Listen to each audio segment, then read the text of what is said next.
Adobe ইলাস্ট্রেটরের মাধ্যমে আমরা আজকে এই নেচারের লোগো ডিজাইনটা তৈরি করা শিখব। তো মূলত এই ডিজাইনটাকে কিভাবে আমরা 3D টাইপের একটা ডিজাইন তৈরি করলাম এবং এটাকে কিভাবে মকআপ করা যায় সম্পূর্ণ বিষয়টা আজকের এই ভিডিও থেকে শিখব। তো চলুন আমরা আজকের এই ভিডিও থেকে আমরা এই লোগোটাকে তৈরি করা শিখছি। তো প্রথমে আমরা এই ডিজাইনটাকে ডিলিট করে দিচ্ছি। সর্বপ্রথম এখান থেকে আমরা রাইট বাটন ক্লিক করে ইলিপস টুলে যাব। যাওয়ার পর কিবোর্ড থেকে অল্টার এবং শিফটটাকে ধরে মাউসের লেফট বাটনটা ক্লিক করে আপনি আপনার প্রয়োজন অনুযায়ী একটা সার্কেল নেবেন। এরপর এটাকে আমি এখান থেকে ব্ল্যাক কালার করে দিচ্ছি। আর এই ডিজাইনটা শুরু করার আগে আরেকটা কথা বলে রাখতে চাই, আপনারা যদি আমার মতো এই ডিজাইনটা হুবহু তৈরি করতে চান তাহলে অবশ্যই আপনাদের অ্যাডোবি ইলাস্ট্রেটর CC 2023 ভার্সনটাই লাগবে। যদি এর নিচের যে ভার্সনগুলি রয়েছে সেগুলি ব্যবহার করেন তাইলে প্রপারলি হবে না। আচ্ছা, এবার হচ্ছে এই সার্কেলটাকে আমাদের একটা কপি করতে হবে। তো এটার জন্য এডিট থেকে কপিতে ক্লিক করলাম, তারপর এডিট থেকে পেস্ট ইন ফন্টে ক্লিক করলাম। এবার আমি এই পাশটা থেকে হালকা একটু কমিয়ে রাখছি এবং এটাকে ডিফারেন্ট একটা কালার দিয়ে নিলাম। এখন আমরা হচ্ছে একটু জুম করে নিব। একটু জুম করে আমরা আসলে সম্পূর্ণ শেপটা দেখে নিব যে আসলে কোনটা কতটুকু হবে। তার আগে হচ্ছে আমাদের ব্যাকগ্রাউন্ডে একটা কালার আছে, সেটাকে আমি ডিলিট করে দিই, তাহলে বুঝতে সুবিধা হবে। তো আমি হচ্ছে এখান থেকে শিফটটাকে ধরে এটাকে হালকা একটু বাড়িয়ে নিচ্ছি। বাড়িয়ে নেওয়ার পর আমাদের ঠিক এইরকম একটা শেপ তৈরি হবে। এবার সম্পূর্ণ শেপটাকে সিলেক্ট করে আমি শেপ বিল্ডার টুলে যাব এবং কিবোর্ড থেকে অল্টার ধরে মাউসের লেফট বাটনটা ক্লিক করে এই অংশটাকে মাইনাস করে নিব। তো মাইনাস করে নেওয়ার পর এখন আমাদের এইদিকে পাতা তৈরি করতে হবে। তো পাতা তৈরি করার আগে আমি এখানে কালারটা দিয়ে নিই। আমি এই কালারটা দিয়ে নিলাম। তারপর হচ্ছে আমি এখান থেকে আবার ওই ইলিপস টুলে যাব এবং অল্টার শিফট ধরে আমি একটা শেপ নিলাম। তারপর হচ্ছে আবারও কিবোর্ড থেকে অল্টার ধরে মাউসের লেফট বাটনটা ক্লিক করে আমি এইরকম একটা শেপ নিলাম। তারপর দুইটাকে সিলেক্ট করে আমি শেপ বিল্ডার টুলের মাধ্যমে অল্টার ধরে মাউসের লেফট বাটনটা ক্লিক করে মাইনাস করলাম। তো এখানে আমাদের দুইটা শেপ থাকবে, একটা আমরা ডিলিট করে দিব। এবার হচ্ছে এই শেপটাকে আমাদের মাঝখানে কিছুটা অংশ কাটতে হবে। আমি একটু জুম করে নিলাম। তারপর আমি যাব পেন টুলে। পেন টুলে যাওয়ার পর প্রথমে আমি এখানে একটা ক্লিক করলাম। তারপর এই অংশটা থেকে হালকা একটু বাঁকা করে এখানে একটা শেপ নিলাম এবং এখানে ফিল কালারটা একটু পরিবর্তন করে দিলাম যাতে বুঝতে সুবিধা হয়। এবার আমি এখান থেকে এটাকে হালকা একটু রাউন্ড করে নিলাম।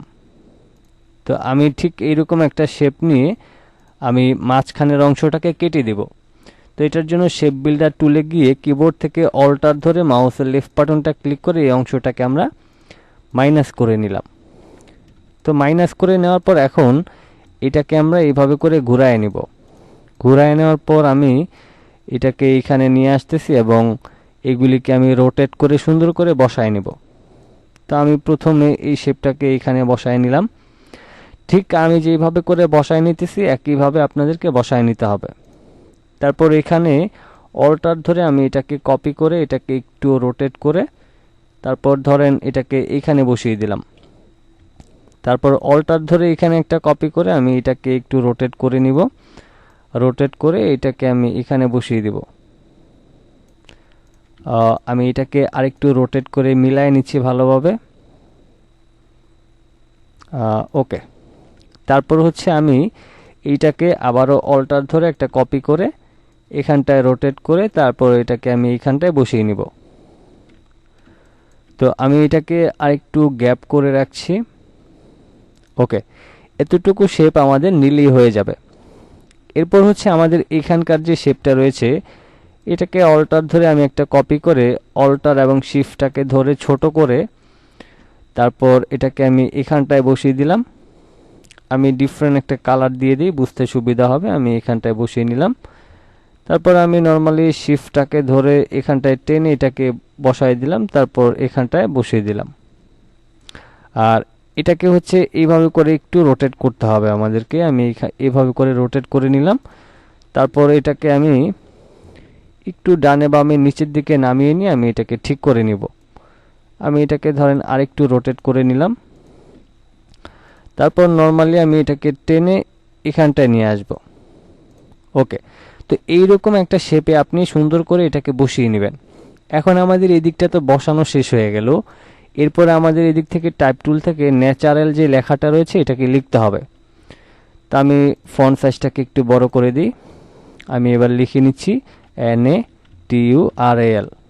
তা আমি এই ন্যাচারাল যে লেখাটা রয়েছে এটাকে আমি আলাদা একটা ফন্ট দিব, এরিয়াল ব্ল্যাক দিয়ে দিব, তাইলে একটু মোটা টাইপের ফন্টটা হবে। এবং এটাকে আমি এই গ্রিন কালারটা দিয়ে দিলাম। তারপর এখান থেকে আমি এটাকে একদম কাছাকাছি নিয়ে গেলাম। তারপর হচ্ছে আমি এখান থেকে লাইন সেগমেন্ট টুলে গেলাম। এরপর এখান থেকে সরাসরি আমি এই পর্যন্ত একটা লাইন সেগমেন্ট টুল নিয়ে আমি স্ট্রোক কালারে ধরেন এখান থেকে এই কালারটা দিয়ে স্ট্রোকটাকে একটু বাড়িয়ে নিচ্ছি। আমি ধরেন এখান থেকে 8 করে দিলাম। 8 করে দেওয়ার পর এবার আমি এখান থেকে টাইপ টুলের মাধ্যমে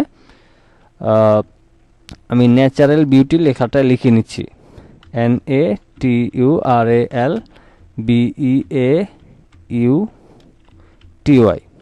ওকে, এবার এই যে লেখাটা রয়েছে নিচের লেখাটা, এটাকে চাইলে আমরা যে কোনো একটা ফন্ট ব্যবহার করতে পারি। আপনি চিকন ফন্টও ব্যবহার করতে পারেন, অথবা আপনি এখান থেকে নরওয়ে এই ইটালিকও ব্যবহার করতে পারেন। আমি আপাতত এটাকেই ব্যবহার করছি, আপনি আপনার মতো করে যে কোনো একটা ব্যবহার করতে পারেন।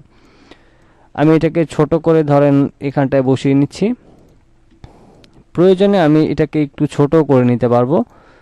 তারপর এটাকে আমি এখানটায় বসিয়ে দিয়ে শিফটটাকে ধরে আমি একটু ছোট করে এটাকে এখানে বসিয়ে নিব।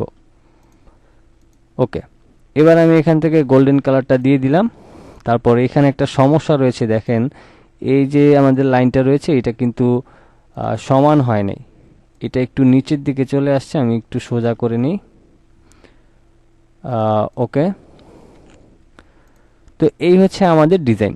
এখন এইখানে হচ্ছে আমাদের মেইন কাজটা করতে হবে, এটাকে একটা 3D টাইপের ডিজাইন তৈরি করতে হবে। তো প্রথমে আমরা এই যে ন্যাচারাল যে লেখাটা রয়েছে এই লেখাটাকে সিলেক্ট করে আমরা যাব উইন্ডোতে। উইন্ডো থেকে এই যে 3D অ্যান্ড ম্যাটেরিয়াল এখানে একটা ক্লিক করব। এবং এই অপশনটা শুধুমাত্র আপনি কিন্তু অ্যাডোবি ইলাস্ট্রেটর CC 2023 ভার্সনেই পাবেন, অন্য ভার্সনে পাবেন না। এবার আমি এখান থেকে এই যে এখান থেকে ইনফ্লেট এই অপশনটার উপর ক্লিক করব। তো এখানে ক্লিক করার পর আমাদের এখানে একটু সময় নেবে, দেখেন আমাদের এই লেখাটা কিন্তু 3D টাইপের হয়ে গিয়েছে। আমি এখান থেকে এটাকে কেটে দিলাম।